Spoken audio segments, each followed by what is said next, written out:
Sir, இந்த வாஸ்து அப்படின்னா என்னது? வாஸ்து சாஸ்திரம் அப்படின்னு சொன்னோம்னா இது வேதத்தின் நேத்திரம் சொல்லுவாங்க. கூகுளில் போய் சர்ச் பண்ணோம்னா அடிப்படை வாஸ்து சாஸ்திரம் என்றால் என்ன, அது சிம்பிளாக நம்ம அனுபவத்தை கலந்து சொல்ல. இயற்கையை நம்ம திரும்பி பார்த்தோம்னா தத்தி தத்தி போகிற ஒரு சிட்டுக்குருவி கூட உச்சாணி கொப்புல தனியாக தொங்குற மாதிரி தன் எதிரிகள்லேருந்து அந்த கூட்டை பாதுகாக்கிற மாதிரி முட்டையிட்டு குஞ்சு பறிக்கிறது. நிம்மதியாகவும் ஒரு வளர்ச்சி நோக்கியும் நமக்கு நாமே அமைத்து கொள்ளும் ஒரு சின்ன கலையே வாஸ்து. வாஸ்து பார்க்கறதுனால என்ன பெனிஃபிட், என்ன அட்வான்டேஜஸ்னு கொஞ்சம் சொல்றீங்க? ஆகாயம், அதிலிருந்து தோன்றிய காற்று, காற்றிலிருந்து தோன்றிய அக்னி, அக்னியிலிருந்து தோன்றிய நீர், நீரிலிருந்து உருவாகிய உலகு, இந்த பூமி. இந்த விஷயத்தில் இந்த ஒரு காற்றுங்கிற தத்துவத்தையே நம்ம கண்ணுக்கு அறியாமல் இவ்வளோ மாயங்களை பண்ணிக்கிறோம்.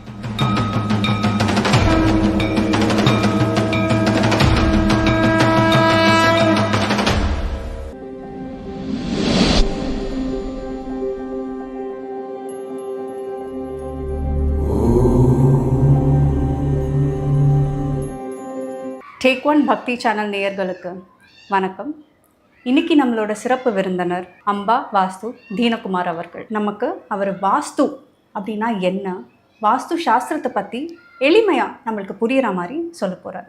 கேட்டு தெரிஞ்சுக்கலாமா? வணக்கம் சார். ஸ்ரீமதே ராமானுஜாய நமக. சார், இந்த வாஸ்து அப்படின்னா என்னது?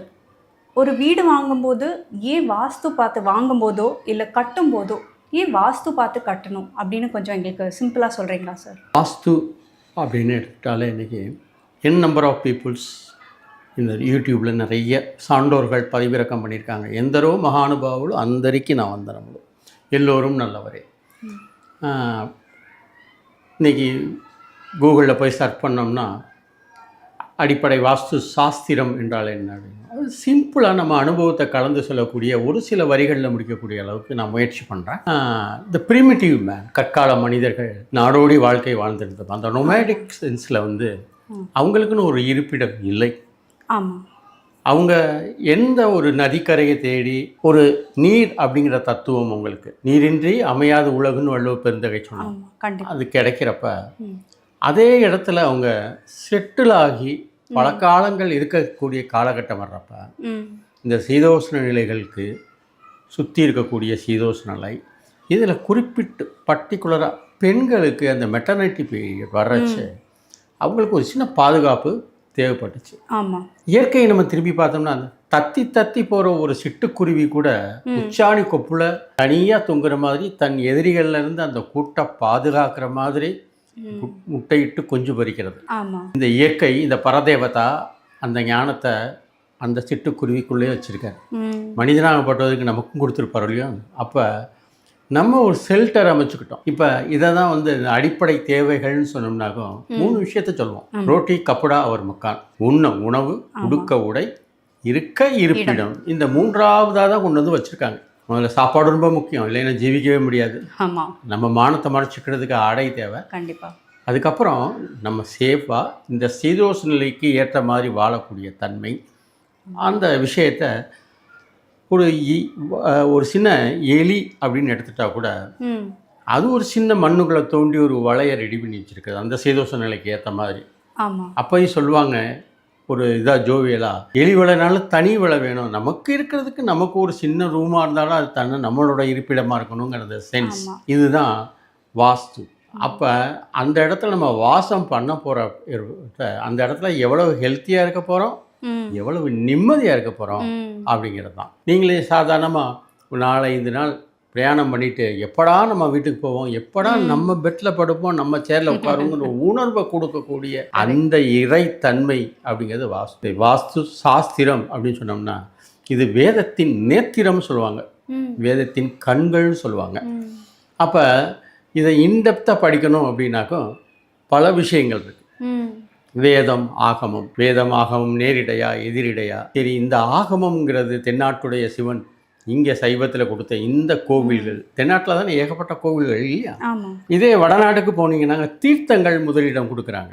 அப்போ நிச்சயம் தீர்த்தம், தீர்த்தக்கரை, தீர்த்தாடனம் அப்படிங்கிற ஒரு விஷயம் ஆகமப்படி பல சாஸ்திரங்கள், வேதத்தில் சொல்லப்பட்ட சாஸ்திரங்கள் படி நிர்மாணிக்கிற ஒரு டெம்பிள் எல்லாமே வாஸ்து சம்பந்தப்பட்ட விஷயங்கள். இப்போ நான் முதல்ல சொன்ன மாதிரி ஒரு எலி வலையாக இருந்தாலும் தனி வலையாக இருக்கணுங்கிற ஆசை மக்களுக்கு அது சர்வசாதாரணமான விஷயம். கரெக்ட். அது அடிப்படை தேவை. அடிப்படை தேவை. இது கம்ஃபர்ட்டும் இல்லை, லக்ஸுரியும் இல்லை. அது என்னைக்கு கம்ஃபர்ட்டுக்கு வந்து கம்ஃபர்ட்லேருந்து லக்ஸுரியை நோக்கி பயணம் பண்ண போகிறப்ப தான் நிறைய காம்ப்ளிகேஷனை நம்ம சுற்றி நம்ம ஒரு வலையை ஏற்படுத்திக்கிறோம். அப்போ ஒரு நிபுணர் தேவைப்படுது. இப்படி செய்யலாம், இது வேதத்தில் சொல்லப்பட்டிருக்கிறது, வேத சாஸ்திரத்தில் சொல்லப்பட்டிருக்கு, இப்படி வைக்கப்படாது அப்படிங்கிற விஷயத்த அவங்க சொல்லி வர்றாங்க. ஸோ சிம்பிள் லாங்குவேஜ், நம் வசிக்கும் இடத்தை சுகாதாரமாகவும் நிம்மதியாகவும் ஒரு வளர்ச்சி நோக்கியும் நமக்கு நாமே அமைத்து கொள்ளும் ஒரு சின்ன கலையே வாஸ்து. இப்போது வாஸ்துனா எங்களுக்கு எளிமையாக புரிகிற மாதிரி நீங்கள் சொன்னீங்க. இப்போது ஒருத்தர் வந்து வீடு கட்டும்போது ஏன் வாஸ்து பார்க்கணும்? வாஸ்து பார்க்கறதுனால என்ன பெனிஃபிட், என்ன அட்வான்டேஜஸ்னு கொஞ்சம் சொல்கிறீங்களா? I would like to take you for a small deviation. Sure. நீங்கள் ஏதாவது ஒரு வாகனத்தில் இந்த இடத்துக்கு வந்துருப்பேன். ஆமாம். எதில் வந்தேன்? ஸ்கூட்டரில் வந்தேன். ஸ்கூட்டரில் முன்பக்க டயர், பின்பக்க டயர்னு 2 டயர். அந்த டயர் தானே உங்களை தாங்கி வந்தது. சரி, அதுக்கு காற்று அப்படிங்கிற ஒரு விஷயத்தை நீங்கள் அடிக்கிறீங்களா? Honestly speaking, do you aware of இந்த ஃப்ரண்ட் வீலுக்கு என்ன காற்று வச்சேல், பின்னால் வீலுக்கு ஏதாவது காற்று வச்சேலுங்கிறது உங்கள் ஞானத்தில் இருக்கிறதா? இல்லை. கொண்டு போய் பெட்ரோல் பங்கில் நிப்பாட்டுவீங்க, அங்கே ஒரு PSI சார்ட் இருக்கும், அவங்களுக்கு தெரியும் இந்த ஸ்கூட்டர்னு அடிச்சிடுவாங்க. ஸோ அந்த பொறுப்பை கூட நீங்கள் எடுத்துக்கல இல்லையா? சரி, இப்போ எகைன் உங்களையும் அந்த ஸ்கூட்டரோட வஜன், அந்த பரு, அதாவது எப்படி சொல்லுவோம், வெயிட், அந்த வெயிட்டையும் தாங்கி வந்தது அந்த டயரா? 2 டயர். ஓகே. இப்போ இதையே நான் சிம்பிளாக சொல்கிறேன். உங்கள் 2 டயர்லேயும் நான் காற்றை பிடுங்கி விட்டுறேன். உங்களால் அந்த வண்டியை நகட்ட முடியாது. ஸோ ஒரு ஸ்கூட்டர்னால் முன்னால் 20 ட்ராக்ஷனுக்கு 20 PSIன்னு சொல்லுவோம். சரிங்களா? பின்னால் 40 PSI, பவுண்ட்ஸ் பர் ஸ்கொயர் இன்ச்சுன்னு சொல்லுவோம். இந்த காற்று இருந்தால் தான் வண்டி உருளும்.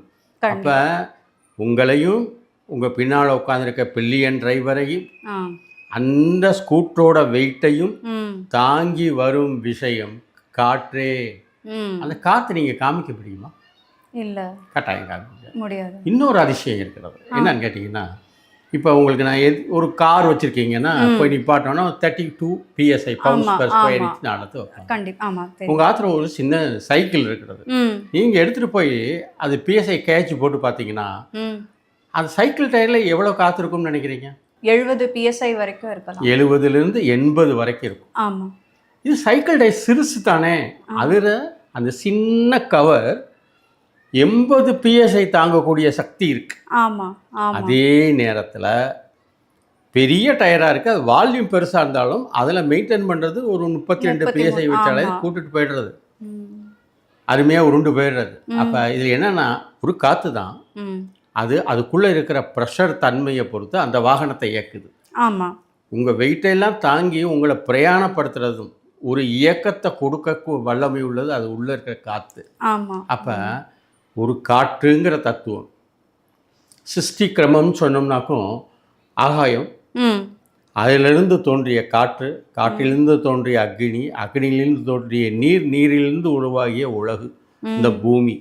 இந்த விஷயத்தில் இந்த ஒரு காற்றுங்கிற தத்துவத்தையே நம்ம கண்ணுக்கறியாமல் இவ்வளோ மாயங்களை பண்ணிக்கிட்டு இருக்கு. நம்ம வீட்டுக்குள்ளே பஞ்ச தத்துவம், இப்போ நான் சொன்ன வரிசை கிரமமாக சொன்ன அந்த 5 தத்துவங்களும் வீட்டுக்குள்ளே இருக்க போகிறது. ஈசானிய முனையில் ஒரு வாட்டர் சோர்ஸ் இருக்க போகிறது, வாயுன்னு சொல்ல வடமேற்கில் வந்து வாயு உள்ளே வர போகிறது. சரிங்களா? அக்னிங்கிற இடத்துல நெருப்பு எரிய போகிறது. இந்த மாதிரி பூமியோட பாரம் தென்மேற்கு மூலையில் இருக்க போகிறது. இத்தனையை இன்கார்பரேட் பண்ணுறதுக்கு ஒரு மேத்தமெட்டிக், ஒரு சிம்பிள் அர்த்தமேட்டிக். இத்தனை கியூபிக்கல் ஏரியாவுக்கு இப்போ இந்த மாதிரி கட்டுனா இவ்வளவு ஏர் இருக்கும், இவ்வளோ ஹீட் ரெசிஸ்டன்ஸ் இருக்கும். நம்ம வீட்டுக்குள்ளேயே சமைக்கிறோம்னா இந்த ஹீட் ரெசிஸ்டன்ஸ் எப்படி போகணும் அப்படி. இப்போ காலங்காத்தால் ஒரு 8 மணிக்கு சூரியன் உதயமாய் சூடு ஏற நேரத்தில் நம்ம தென்கிழக்குலேருந்து சமைச்சிக்கிட்டு இருக்கிறப்ப என்ன மாதிரி வெப்பம் ஒரு பெண்மணிக்கு இது தாங்குவாங்க. அப்போ அதுக்கு என்ன வென்டிலேஷன் கொடுக்கணும் அப்படிங்கிற விஷயம். எந்த வாயு தத்துவம் நம்ம மூச்சு விடுறோம், வாங்கின மூச்சு விட்டால் தான் போச்சு பட்டினத்தார். மூச்சு வாங்கி வாங்கி விட்டுன்னு இருக்கோம். கண்டிப்பா விடலைன்னா இயக்கம் நின்று போச்சுன்னு அர்த்தம். அப்போ அதை கொடுக்குற அந்த வாயு வடமேற்கு மேற்கு எப்படி இருக்கிறது அப்படிங்கிற எல்லா தத்துவத்தையும் இந்த அஷ்டமா திக்கு, இந்த 8 திக்குகளுக்கும் 8 நாயகர்கள் இருக்காங்க. ஆமா ஆமா ஒன்றும் இல்லை, இது சயின்ஸாக சொன்னோம்னா இங்கேருந்து காற்று இதமாக வர்றது, இந்த இடத்துல அக்னி நல்லா வர்றது, காற்றும் அக்னியும் இருந்தால்தான், காற்று இருந்தால் தானே அக்னி எரிய போகிறது. ஆமா ஆமா அப்போ இது ரெண்டுக்கும் ஏதோ ஒரு ரிலேஷன் இருக்கிறது. இந்த ரிலேஷனில் பேலன்ஸ் அடுப்பு பற்ற வைக்கிறவா பெண்மணி, அப்போ இந்த 2 மூளையும் பெண் மூளை, தென்மேற்கும் வடகிழக்கும் ஆண் மூளை, இந்த மாதிரி ஒரு சின்ன விஷயத்தை புரிச்சு வச்சுருக்காங்க. இதுக்கு ஆப்போசிட்டாக நீங்கள் ஒரு நீர் இருக்கிற இடத்துல கொண்டு போய் அதாவது அக்னியை வச்சிங்கன்னா எரியிற கொள்ளுக்கட்டையில் தண்ணியை ஊற்ற உசுன்னு அணைஞ்சது தான் போகும். ஸோ இதுதான் சிம்பிளாக இந்த விஷயத்தை ஒரு கியூபிக்கல் ஏரியா, ஒரு சதுரம் செவ்வகத்தை உங்கள் மனையாக அமைச்சுக்கிட்டிங்கன்னா இந்த மாதிரி பிளேஸ் பண்ணிங்கன்னா ஆகாயத்திலேருந்து வரும் தத்துவத்துக்கும் அதுக்கு ஒரு கனெக்டிவிட்டி கிடைக்கிறது. அப்போ நீங்கள் சுகமாக சேமமாக ஆரோக்கியமாக இருக்கீங்க. உங்களுக்கு வரக்கூடிய விஷயங்கள் சுபிட்சமாக வர்றது, இந்த இடத்த மங்களகரமாக வச்சுக்கணுங்கிற ஒரு சின்ன நம்ம மூதாதையர்கள் நமக்கு பாரம்பரியமாக கொடுத்து வந்த விஷயமே இது. அப்போ அந்த வாஸ்தை இன்கார்பரேட் பண்ணிக்கிறது. இப்போ நான் மூச்சு வாங்கி வாங்கி தான் விட்டுட்டு இருக்கேன்.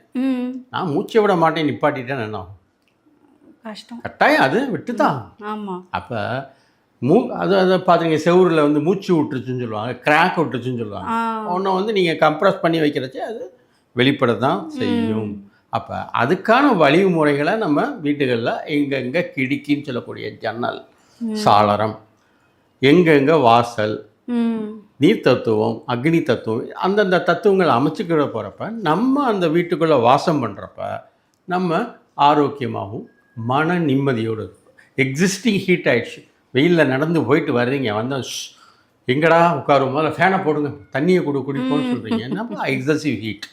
அப்போ அந்த எக்ஸசிவ் ஹீட்டையே எக்ஸாஸ்ட் பண்ணுறதுக்கு அந்த அக்னி மூலையில் என்ன பண்ணணும், என்ன மாதிரி ஓடுகள் வைக்கணும், என்ன மாதிரி அந்த எக்ஸாஸ்டர்ஸ் ஃபேன்ஸ் வைக்கணும், அந்த இடத்த எவ்வளோ கியூபிக்கல் ஏரியாவை வச்சுக்கணும் அப்படிங்கிற ஒரு சாஸ்திரம். அப்போ அது வேணாம்ங்கிறது ஒரு இண்டிவிஜுவலோட விருப்பு வெறுப்பு. கண்டிப்பாக இல்லை நான் வந்து ட்ரையல் அண்ட் எரர், நான் இதுக்கு ஆப்போசிட்டாக செஞ்சு பார்க்குறேன், செஞ்சு பார்த்துட்டு ஆட்டோமேட்டிக்காக உங்களை அறியாமல் நீங்கள் மாற போகிறீங்க. வெயிலில் உப்பு தின்னா தண்ணி குடிச்சு தான் ஆகணும். கண்டிப்பாக.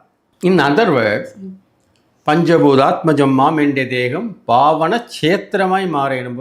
பஞ்சபூதம் நான் சொன்னேன், வருஷக்கிரமாக மாற 5 பூதம் உள்ளே இருக்கிறது. தாகம் எதனால வருதுமா, நீர் சத்து உங்கள் உணவுல குறைஞ்சிருச்சு, நல்லா அமர்ந்து நீர் குடிக்கிறீங்க, ஹாயாக இருக்கிறது, பசி எடுக்கிறது, கொஞ்சமாவது சாதம் சாப்பிட்றேன், அப்போ அந்த பசி அதுக்குள்ளேருந்து எனர்ஜி வர்றது. இது டெய்லி உங்கள் வீட்டில் நடந்துக்கிட்டு இருக்கிறப்ப ஒரு நிவாசம், ஒரு வாசம், ஒரு பவனம் எப்படி சொன்னாலும் சரி, உங்கள் வீட்டுக்குள்ள இந்த விஷயங்கள் ஃப்ரீக்வெண்ட்டாக டே பேசிஸில் இருக்கணுங்கிற ஒரு சின்ன தத்துவம் தான். உங்கள் உடம்பு என்ன கேட்குதோ அதுதான் உங்கள் வீடும் கேட்கும். மரம்னு இருந்தால் தண்ணி ஊற்றணும், அது வேர் பகுதியில், பிடிக்குதுங்களா, அது சூரியன்லேருந்து வெளிச்சத்தை வாங்கிக்கிறது, அதுலேருந்து சக்தி வாங்கிக்கிறது, அது வளர்ச்சி அடையுது. அதே மாதிரி நம்ம வீட்டையும் அமைச்சுக்கிட்டா நம் வீடும் வளர்ச்சியை நோக்கி பிரயாணப்படும். ஏன் வாஸ்து பார்த்து வீடு கட்டுறோம், வீடு வாங்கணும் அப்படின்றது எங்களுக்கு ரொம்ப சிம்பிளாக சொன்னதுக்கு ரொம்ப நன்றி சார். தேங்க்யூ.